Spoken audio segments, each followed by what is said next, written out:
ব্যাপার জয়ন্তবাবু, এই তো সেদিন রাজস্থান থেকে ঘুরে আসলেন, আবার কোথায় যাচ্ছেন? বাড়িতে কি মন টেকে না? সারাক্ষণ খালি ঘুরে বেড়ানো ঘুরে বেড়ানো ঘুরে বেড়ানো। খুব আনন্দে আছেন আপনি। তো বলুন একটু শুনি, আজকে কোথায় যাচ্ছেন?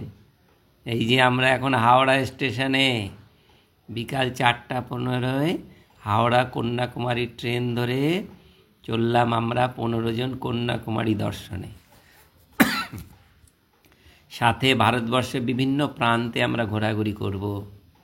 এই যে উত্তমবাবু রায়গঞ্জ থেকে আমাদের সাথে, এই যে আরও সব রয়েছে এখানে, গোপালবাবু, গোপালের স্ত্রী, এবার নতুন আমাদের সাথে জুড়েছেন চক্রবর্তীবাবু।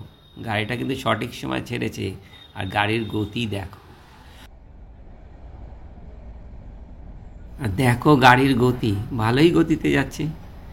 আমাদের এসিতে কেউ টিকিট পায়নি, আমরা সব স্লিপার ক্লাসে যাচ্ছি, কিন্তু খুব আনন্দ আছে। স্লিপার ক্লাসে যাত্রা হলো। এই হচ্ছে চেন্নাই এগমোর। এখানে গাড়িটা একটু জল টল দিল, একদম বিফোর টাইমে গাড়িটা চলছে।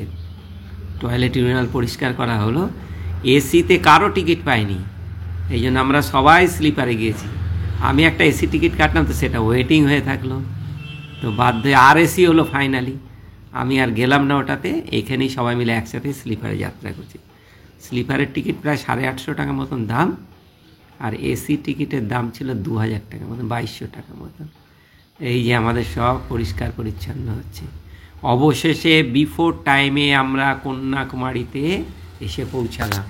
এই হচ্ছে কন্যাকুমারী স্টেশন। বিফোর টাইম, সকাল 9:15, অর্থাৎ তৃতীয় দিন সকাল 9:15, 22 তারিখ সকাল 9:15 টাইম ছিল। আমরা এসে পৌঁছালাম 9:10। অবশেষে 2200 কিলোমিটার যাত্রা শেষ করে আমরা কন্যাকুমারী এসে পৌঁছালাম বিফোর টাইমে। গাড়ি এখন ফাঁকা, এতক্ষণ খুব ভিড় ছিল। স্লিপারে আমরা জার্নি করলাম, কিন্তু খারাপ লাগেনি, কারণ কি ওয়েদার খুব ভালো ছিল, বাথরুমটা একটু পরিষ্কার হলে ভালো। আমাদের হাতে কন্যাকুমারীর জন্য সময় খুব কম ছিল, তাই হোটেলে ঢুকেই আর দেরি না করে একটু রান্না করলাম, সবাই মিলে আহার করে বেরিয়ে পড়লাম।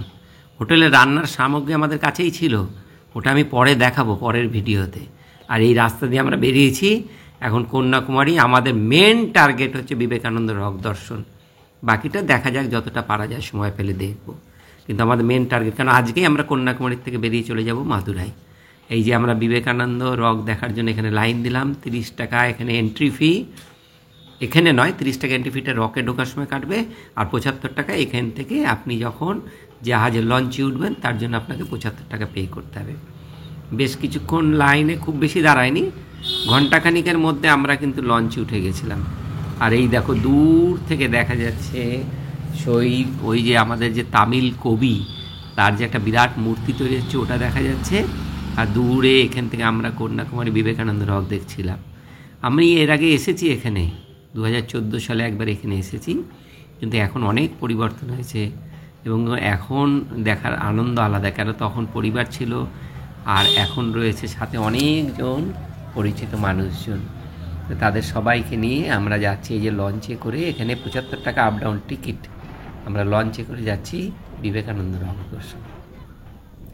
আপনারা সবাই জানেন কন্যাকুমারীর প্রসিদ্ধ স্থান এটি।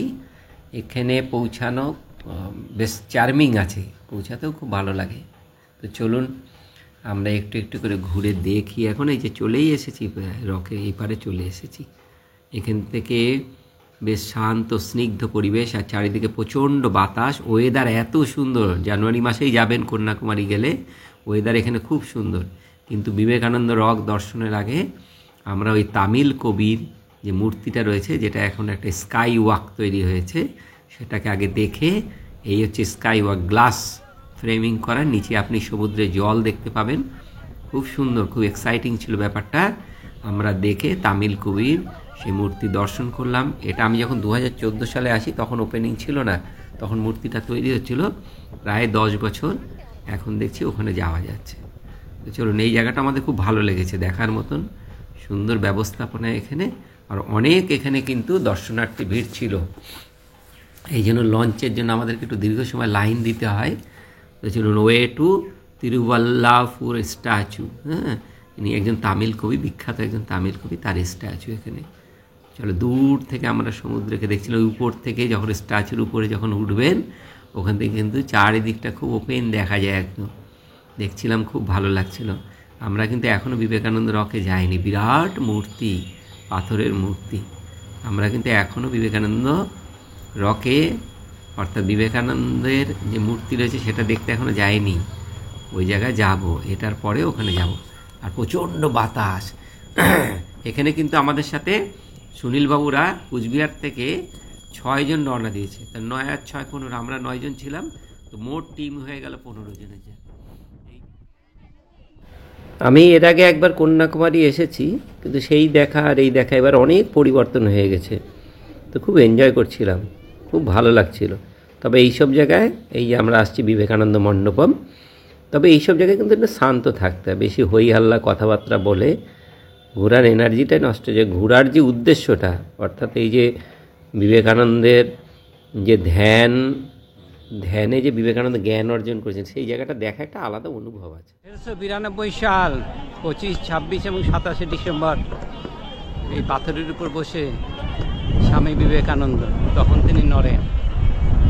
এখানে মুক্তির আকাঙ্ক্ষায়, মানব জীবনকে এই দুঃখ কষ্ট থেকে মুক্ত করতে মানব জীবনকে, তিনি এখানে বসে সাধনা করেছিলেন। কঠিন শীতের মধ্যে 3 দিন আহার নেই, নিদ্রা নেই, তিনি ধ্যানস্থে বসেছিলেন। আজ 22/1/2025 আমরা আসলাম সেই জায়গা দেখতে। আমরা 15 জন এসেছি। কত মানুষ এখানে এসেছে দেখুন, কিন্তু সবাই দেখছে সেই সৌন্দর্য, প্রাকৃতিক সৌন্দর্য। কিন্তু যে মানুষটি ভারতবর্ষের যুব সমাজের চেতনার উন্মেচনের জন্য ঈশ্বরের কাছে প্রার্থনা করেছেন, কত সাধনা করেছেন মানুষের কথা ভেবে, মানুষকে দুঃখ কষ্ট থেকে মুক্ত করার জন্য, আজ কতজনই বা তার আদর্শ মেনে চলে। আমরা শুধু অ্যাজ এ ট্যুরিস্ট প্লেস, একটা দর্শনীয় স্থান হিসেবে তাকে দেখে যাচ্ছি, দেখে গেলাম, সবাই তাই করছে বোধহয়। কিন্তু তার চিন্তা ভাবনা, তিনি কি ভেবেছিলেন, তিনি দেশকে কিভাবে দেখতে চেয়েছিলেন, তিনি দেশকে কোন ভারত মাতাকে কোন রূপে তিনি দেখতে চেয়েছিলেন, আর সেগুলো নিয়ে খুব কম চর্চাই হয়। স্কুলে কলেজে স্বামী বিবেকানন্দকে নিয়ে আরও বেশি আলোচনা দরকার। মানুষের মধ্যে ওনার বাণী, ওনার ভাবনা, ওনার চেতনা, ওনার ইচ্ছা, যে স্বপ্ন উনি দেখেছেন, সেগুলো আরও বেশি বেশি প্রচার করা উচিত। খুব খারাপ লাগে যখন ভাবি এই মানুষটি সন্ন্যাস নিয়েছিলেন, সংসারে সব কিছু ছেড়ে দিয়ে মানুষের মুক্তির উদ্দেশ্যে, দুঃখ কষ্ট থেকে মানুষকে মুক্ত করার জন্য। আজ আর আমরা ভারতবাসীরা কি করছি দেখুন, ভাবলে লজ্জা লাগে। চলুন সবাই সাথে থাকুন। অনেকেই কন্যাকুমারী এসেছেন, দেখেছেন। কন্যাকুমারী সত্যি খুব ভালো লাগার জায়গা, বিশেষ করে বাঙালির একটা বিরাট সেন্টিমেন্ট এখানে কাজ করে। ভারতের কথা ভেবেছেন, সারা বিশ্বের কাছে ভারতকে নতুনভাবে প্রেজেন্ট করেছেন। আজও ওনার আদর্শ, ওনার বাণী সব বিভিন্ন দেশ ফলো করে, মানে তারা তাদের পাঠ্য বিষয়ের মধ্যে স্বামী বিবেকানন্দ আছে, এরকম বহু দেশ আছে পৃথিবীতে। তো চলুন আমরাও একটু ওনাকে নিয়ে পড়ি, ওনার জীবন, ওনার চিন্তা ভাবনা নিয়ে একটু পড়ি, মানুষকে গল্প করি, বাড়ির ছোট ছোট ছেলে মেয়েদেরকে, তাদেরকে ওনার জীবনের কাহিনী বলি, কী ত্যাগ ছিল ওনার মধ্যে। তো আজ খুব ভালো ওয়েদারটা, এখানে খুব সুন্দর, প্রচুর মানুষের ভিড়। আমাদের প্রায় 2 থেকে আড়াই ঘন্টা লেগে গেল দেখতে। ভিতরে প্রবেশ মূল্য 30 টাকা, আর লঞ্চে যে আসবেন আপ ডাউন 75 টাকা করে টিকিট। আমাদের এতটা সময় লাগবে আমরা বুঝতে পারিনি। আমি 2014 সালে একবার এসেছিলাম, কিন্তু এখন অনেকটা পরিবর্তন হয়েছে। বিশেষ করে এই যে কবি, তামিল কবির যে মূর্তিটা ছিল সেটা ওপেন হয়েছে, এবং সেখানে যাওয়ার জন্য যে গ্লাস, একটা কাঁচের উপর দিয়ে, এটা রাস্তাতে যে কাঁচ দিয়ে যে রাস্তাটা তৈরি করেছে, সেটা বেশ সুন্দর, নতুনত্ব আছে। নিচে সমুদ্রের জল দেখা যাচ্ছে, উপর দিয়ে কাঁচ দিয়ে যেতে, হাঁটতে খুব ভালো লাগছে। এই জন্য আমাদের কন্যাকুমারীর প্রথম দর্শনীয় স্থান বিবেকানন্দ রক দর্শন এখানে শেষ হলো। সবাই ভালো থাকবেন, আসবেন সবাই মিলে, বাড়ি বাচ্চাদের অবশ্যই সাথে নিয়ে আসবেন। আমাদের হাতে সময় কম, তাই দ্রুত দর্শন শেষ করে ফিরে যেতে হলো। এক বুক ভরা ভালোবাসা, এক বুক ভরা শান্তি সব কিছু নিয়ে আমরা ফিরে যাচ্ছিলাম। বারবার সেই বিবেকানন্দের সেই তখন বসে থাকার সেই দৃশ্য কল্পনা করছিলাম মনের মধ্যে, যে মানুষটি সেই শীতের মধ্যে বসে আছেন, মানব জীবনে কল্যাণের, মানুষের কল্যাণের স্বার্থে তিনি এখানে এসেছেন। তার প্রতি পূর্ণ শ্রদ্ধা রেখে গেলাম আমরা। খুব ভালো লাগলো। আবার হয়তো এই জন্মে আর দ্বিতীয়বার আসা হবে না, আর হয়তো আসা হবে না, তাই এবারই খুব ভালো করে দেখলাম। আর ধন্যবাদ জানাই সেই মানুষজনকে যারা এত সুন্দর একটা ব্যবস্থাপনা করেছে, যেখানে সে মানুষ একটু শান্তিতে বসতে পারছে, একটা পবিত্র আত্মাকে স্মরণ করতে পারছে। ভালো থাকবেন সবাই। नारियल पत्नी कितना? नारियल पानी 50 रुपीज। 50 नारियल पानी खाने वाला पीने वाला, खाने वाला पीने वाला। আমাদের ওখানে আমরা ভেবেছিলাম সানসেটটা দেখবো, কিন্তু মেঘলা আকাশ, সানসেট দেখা যাবে না, তাই কন্যাকুমারী মন্দির দর্শনে আসলাম। এখান থেকে ত্রিবেণী সঙ্গম দর্শন করবো আমরা। মন্দিরের পিছন দিকে বলে ত্রিবেণী সঙ্গম আছে। এই যে আমার সামনেই কন্যাকুমারী মন্দির, এই মেন গেট। এখানে কিন্তু মন্দির দর্শনে অনেক তাল বাহানা রয়েছে। জামা খুলতে হবে, গেঞ্জি খুলতে হবে পুরুষ মানুষদের। লাইনে দাঁড়াও, দীর্ঘক্ষণ লাইনে দাঁড়াতে হবে, প্রায় আধা ঘন্টা। আমি আর ঢুকলাম না, ওই জামা টামা খুলে ঈশ্বর দর্শন একদম আর পছন্দ নয় আমার। তো চলো ওখান থেকে বেরিয়ে গেলাম। বাকিরা সবাই মন্দির দর্শন করেছে। আর এইখানে সুনীলবাবুদের সাথে আমার খুব একটা ম্যাচ হচ্ছিল না, কেন সুনীলবাবুরা আগে এসছেন, ওরা দেখে নিয়েছে, ওরা অন্যদিকে ঘুরছে। তো আমরা কি করলাম, এখান থেকে আমরা আমাদের মতন করে ঘুরলাম। আর এই যে দূরে মণ্ডপ আছে, এটা সঙ্গম মণ্ডপ, ওইখানেও আমরা গেলাম একটু ঘুরতে। দেখা যাক দেখি।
নাগরকল টাউন স্টেশন থেকে আমাদের ট্রেন 9:30। আমরা আজকে চলে যাচ্ছি মাদুরাই। আগামীকাল ভোর 4টার সময় মাদুরাই পৌঁছাবো। কন্যাকুমারী আমাদের খুব ভালো লাগলো, তবে কন্যাকুমারীতে একদিন স্টে করা উচিত। আমি আপনাদের সবাইকে বলবো, কন্যাকুমারী কিন্তু একবেলার না, আমাদের তো একবেলা টাইম পেলাম, একদিন স্টে করা উচিত ছিল। এখন কন্যাকুমারী অনেক ডেভেলপ, অনেক সুন্দর লাগছে, অনেক মন্দির আছে, ভালো লাগছে, টাউনটা খুব সুন্দর। আর নাগরকোল দিয়ে যে আসলাম, আমি অবাক হলো, নাগরকোলে খ্রিশ্চানদের অনেকগুলো চার্চ রয়েছে, ব্যাপারটা বুঝলাম না। এখানে খ্রিশ্চান ধর্মের মানুষদের অনেক সমাগম দেখছি। আর এই হচ্ছে নাগরকোল স্টেশন। খুব সুন্দর, দারুণ। চলো আমরা একটু 30 টাকা প্লেট ধোসা মাত্র মাত্র। আমাদের মুখগুলো দেখেন আমরা কি কি খাচ্ছি। প্লেন ধোসা হ্যাঁ, ভিজে মাত্র 30 টাকা।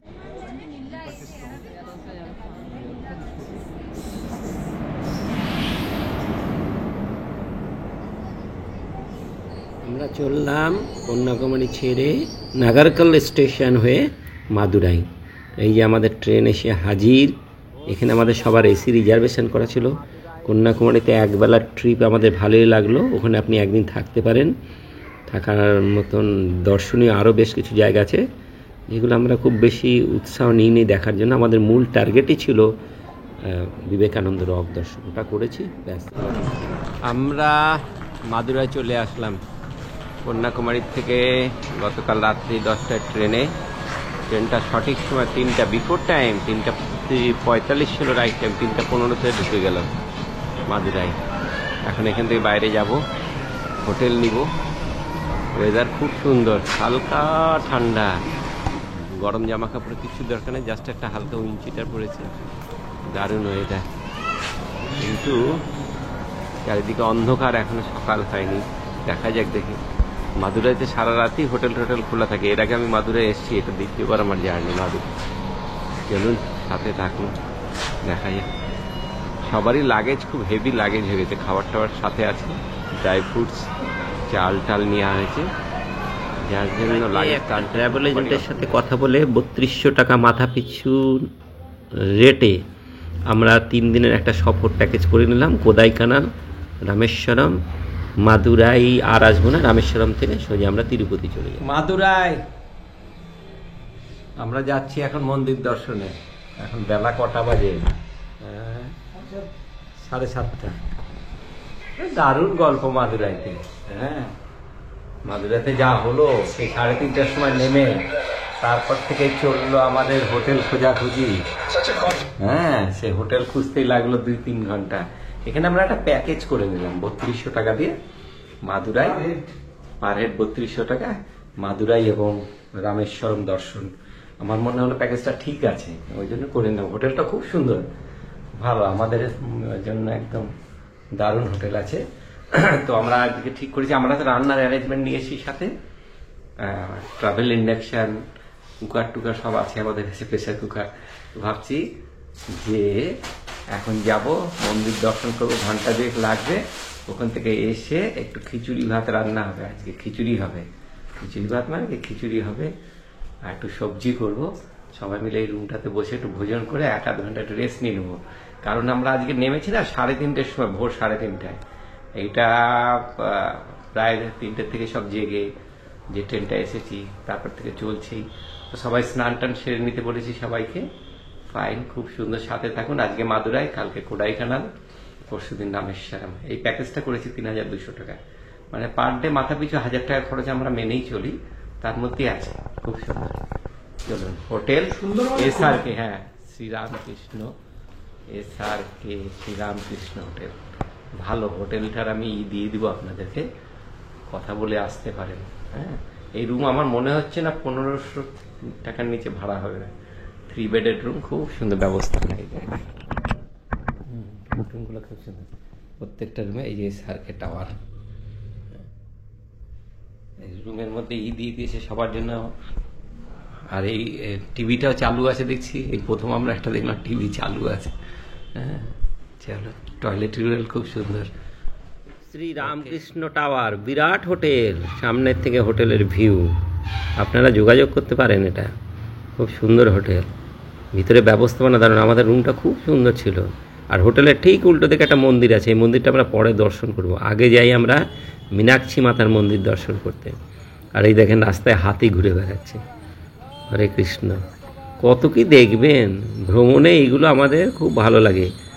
বিচিত্র বিচিত্র সব দেখা, দর্শন। তো আমরা পায়ে হেঁটেই চললাম, পায়ে হাঁটা দূরত্বেই আছে। মীনাক্ষী মন্দিরের ভিতরে তো ক্যামেরা নিয়ে যাওয়ার কোনো মানে চান্সই নেই, কোনো মন্দিরের ভিতরে যায় না। আমরা একটু দেখে আসি। চলে এসছি আমরা পায়ে হাঁটা দূরত্বে, আমাদের হোটেলটা পায়ে হাঁটা দূরত্বেই আছে। সাউথ গেট দিয়ে ঢুকবো, খালি পায়ে এসেছি, চপ্পল পরি নাই, মোবাইল টোবাইল কিছু সাথে আনিনি, শুধু ক্যামেরাটাই সাথে নিয়ে এসেছি, এটাকে আমরা রেখে দিই। আর এখানে কি সুন্দর সব দোকানপাট, আমার মনে পড়ছে আমি তো 10 বছর আগে এসেছিলাম। মীনাক্ষী মাতার মন্দির যখন দর্শন আসবেন না, সাথে কিচ্ছু আনবেন না, কেন এগুলো সব জমা করতে হয়, ভিতরে মোবাইল টোবাইল নিয়ে যেতে দেয় না। আর এই জমা খরচ করতে আপনার বহু সময় নষ্ট হয়। সুতরাং সব হোটেলে রেখে আসবেন, খালি ঝাড়া হাত পায়ে আসুন, জুতাও পরবেন না। চলুন দর্শন করি। মন্দির দর্শন হলো, ঘন্টা 2 লাগলো, তবে খুব স্মুথলি হয়েছে, মানে কোনো ঝুট ঝামেলা নেই, অত ভিড় ছিল না সকালবেলায়। আর ভিতরে অনেক মন্দির টন্দির রয়েছে, এর আগেও এসেছি, তবে ভিতরে এবার প্রসাদ নিলাম, অন্ন প্রসাদ, এটা গতবার হয়নি, এবার নিলাম, খুব ভালো লাগলো। প্রসাদ নিয়ে একটু দান করা, এসব করে টোরে এখন বেরিয়ে যাচ্ছে, একটু রেস্ট নিব, তারপরে বিকালে মাদুরাই দর্শন, মাদুরাই সাইট সিন। 23শে জানুয়ারি নেতাজি সুভাষচন্দ্র বসুর জন্মদিবস পালিত হচ্ছে মাদুরায়। একটা ছোট্ট স্ট্রিট কর্নারের মধ্যে দিয়ে নেতাজি সুভাষ বোসের জন্মদিবস পালিত হচ্ছে। খুব ভালো লাগলো, একটা ইমোশন আমাদের কাজ করেই। সুভাষ বোসের জন্মদিন, নেতাজির জন্মদিন, আমাদের একটু ইমোশন কাজ করে একটু দাঁড়িয়ে শুনলাম, কিন্তু ওদের ভাষা তো বোঝা যাচ্ছে না কিছু। মাদুরায় সাইট সিনে বেরোলাম আমরা সবাই, আমরা 15 জন এখানে। একটা ভাঙা গাড়ি দিয়েছে, ঝরঝরা গাড়ি, বলার কিছু নাই, টাকা আগের থেকে এরা সব নিয়ে নেয়। এটা আমাদের প্যাকেজের মধ্যেই ছিল, বিকালে 4টার থেকে সন্ধ্যা 7টার মধ্যে মাদুরায় 3 ঘন্টার মধ্যে মাদুরায়ের বিভিন্ন মন্দির টন্দিরগুলো দর্শন। ড্রাইভার এখানে নিজেই আমাদের গাইড, সে 50 টাকা করে আবার এক্সট্রা নিয়ে নিল সবার কাছ থেকে। খুব চালাকি। চলো গেছি, আর এত হিসাব করে কি হবে, আমরা একটু ঘোরাঘুরি করে দেখলাম সব কিছু। Gandhi Memorial. The Gandhi ka story and photo and letter only. Is that ये? The Gandhi ka story and photo and letter के the building है, the carpenting working है ये open नहीं. সব বুঝিয়ে দিলেন। আমাদের প্রথম পয়েন্ট তিরুমালাই নায়ক প্যালেস। ইনি কোনো এক সময় মাদুরায় রাজা ছিলেন, আজ থেকে অনেক পুরনো গল্প, যা উনার কথা মতন যা দেখলাম 1000 বছর পুরনো গল্প, 700-800 বছরের পুরনো গল্প। তো চলুন দেখি সেই রাজার প্যালেস। আমি এর আগে এটা দেখেছি, এখানে একটা লাইট অ্যান্ড সাউন্ড হয় এবং সেটা হয় রাত্রেবেলায়, কিন্তু প্রবলেম আছে। প্রবলেম কি আছে? এটা হিন্দিতে হয় না, ইংলিশে হয়। তো ইংলিশে আমাদের খুব তো সহজে বুঝতে পারি না আমরা, হিন্দি হলে তাও একটু বোঝা যায়, কিন্তু এই জন্য এটা নিয়ে আমি খুব উৎসাহী না। আমি এর আগে এটা দেখেছি, আমার খুব ভালো লাগেনি, এই জন্য এবার কাউকে বললাম না এই বিষয়ে। কিন্তু প্যালেসটা রাত্রেবেলায় কিন্তু এর লুকস আলাদা, এটা আর দেখা হবে না। রাতে কিন্তু দেখতে খুব ভালো লাগে, লাইট টাইট জ্বলে, একটা ওপেন প্যালেস, খুব সুন্দর লাগে। এখানে এবারই দেখছি একটু ভিড় আছে, গতবার যখন ছিলাম তখন এই পয়েন্টে এত লোকজন ছিল না। এবার দেখছি এটাকে অনেক মডিফাই করেছে, দেখতেও বেশ সুন্দর লাগছে, রং চং করেছে। তো এইখানে আমরা সবাই গাইডের কথা একটু শুনি, দেখি। গাইড আমাদের জানালেন 1600 বছরের পুরনো বিল্ডিং। ও খুব ভালো হিন্দি বলতে পারে না গাইড, ও ভাঙা ভাঙা বলছিল, ভালো লাগছিল বেশ শুনতে। একজন গাইড দরকার, হিস্টোরিক্যাল প্লেস দেখতে গেলে একজন গাইড দরকার, নাহলে ভালো লাগে না। ওই রাজার সিংহাসন এখনও আছে, ওই সিংহাসনের আশেপাশে দাঁড়িয়ে আমরা সব ফটো তুললাম। তারপরে এখান থেকে বেরিয়ে চলো আমরা এবার আমাদের দ্বিতীয় পয়েন্টে যাব। মাদুরায় কিন্তু চা খুব বিখ্যাত, এখানে গেলে চা খাবে, খুব সুন্দর এখানকার চা। হ্যাঁ, চলো দেখি এটা কোন পয়েন্ট।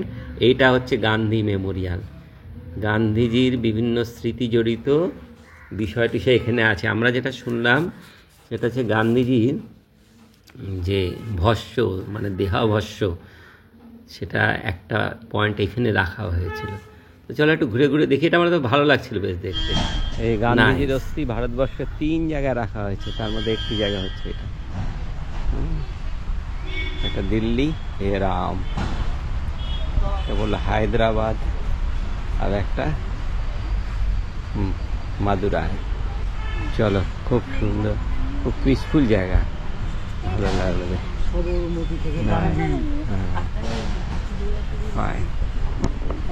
এখানে গান্ধীজির একটা ছবি, বেশ সুন্দর পেন্টিং ছিল। আর গান্ধী মেমোরিয়ালের পাশে একটা নিচে মাঠে একটা বড় মেলা হচ্ছিল। তো আমরা ঘুরে ঘুরে একটু দেখলাম মেলাটা। কিছুই না, তেমন কিছু নয়, অনেক আছে, দ্রব্য সামগ্রী রয়েছে, কিন্তু সেগুলো আমাদের ধরাছোঁয়ার বাইরে। প্রত্যেকটা জিনিসের দাম এখানে বেশি, বাইরে গিয়ে এগুলো কেনার কোনো মানেই হয় না, ব্যাগ ভরে যায়। সব কিছু এখন এদিক ওদিক পাওয়াই যাচ্ছে, কোনো ব্যাপার। রাস্তায় এক জায়গায় ড্রাইভার আমাদের দাঁড় করালেন এটা চা ব্রেকফাস্ট করার জন্য। সকালে আমরা বেরিয়েছি, খুব স্বাভাবিকভাবে ব্রেকফাস্ট আনি। আমাদের তো অভ্যাস সকালে ব্রেকফাস্টে ফল খাওয়া, সাথে কিছু ফল ছিল যেগুলো আমরা গাড়িতে অল্প একটু নিলাম। তারপরে ড্রাইভার বললেন এখানে মাশরুমের প্যাটিস খুব ভালো পাওয়া যায়, মাশরুম প্যাটিস। তো খেলাম, বেশ ভালোই লাগলো। তারপরে তো চা পান করতে হবে, মাদুরাইয়ের চা বিখ্যাত চা। এখানে চায়ের দাম 15 টাকা, কিন্তু 1 কাপ চা নিলে দুজনে খুব আরামে খাওয়া যায়। আর খুব সুন্দর যে বানানোর কায়দা আছে একটা, লিকারটা কিন্তু এখন অন্যভাবে দেয়। মাদুরাইতে কিন্তু ফল অ্যাভেলেবেল ছিল, আমরা ঘুরে ঘুরে দেখছিলাম ফলের কি দাম, সবজির কি দাম আছে, এগুলো খুব ভালো লাগে। ঘোরার এটা একটা পার্ট বলতে পারেন, ভ্রমণের এটা একটা পার্ট। বিভিন্ন জায়গায় বাজার টাজার একটু ঘুরে দেখা, একটু কম্পেয়ার করা যে ওয়েস্ট বেঙ্গলে কী দাম আছে, খুব ভালো লাগছে। এখানে আলুর দাম 40 টাকা 50 টাকা কেজি, এইটা একটু অনেক বেশি ছিল। আলু এই ফুলের মালাগুলো 400 টাকা করে দাম চাচ্ছে। আমরা ভাবলাম এখানে ফুল অ্যাভেলেবেল আছে, 50 টাকা খুব বেশি হবে, 100 টাকা দাম হবে, তো 400 টাকা দাম চাচ্ছে। ওরে বাবা! আর এখানে এই মালাগুলো খুব প্রচলিত মালা, এগুলো সব মন্দিরে দেখছি খুব বিক্রি হচ্ছে এইগুলো। এই দেখো ডাব এখানে 40, 50 এরকমই দাম আছে, অ্যাভারেজ দাম। আমাদের কলকাতার সাইডেও এরকমই দাম আছে, কোথাও কোথাও কলকাতার দিকে আবার 60-70 টাকা দাম হয়। তো এখানে ঠিক ছিল। আর বাইরে যখন বেরিয়েছি একটু মাঝে মাঝে আমরা একটু ডাবের জল পান করছিলাম, কেন ওখানকার ওয়েদার বেশ গরম ছিল, মাদুরাইয়ের ওয়েদার বেশ গরম। আর আমরা কলকাতায় ফোন করে শুনছি যে প্রচণ্ড ঠান্ডা, কলকাতায় প্রচণ্ড ঠান্ডা। খেয়ে দেখেন একটা লঙ্কা, দেখেন এখানে কি সুন্দরভাবে করা, প্রসেসিং করা লঙ্কাটা করা।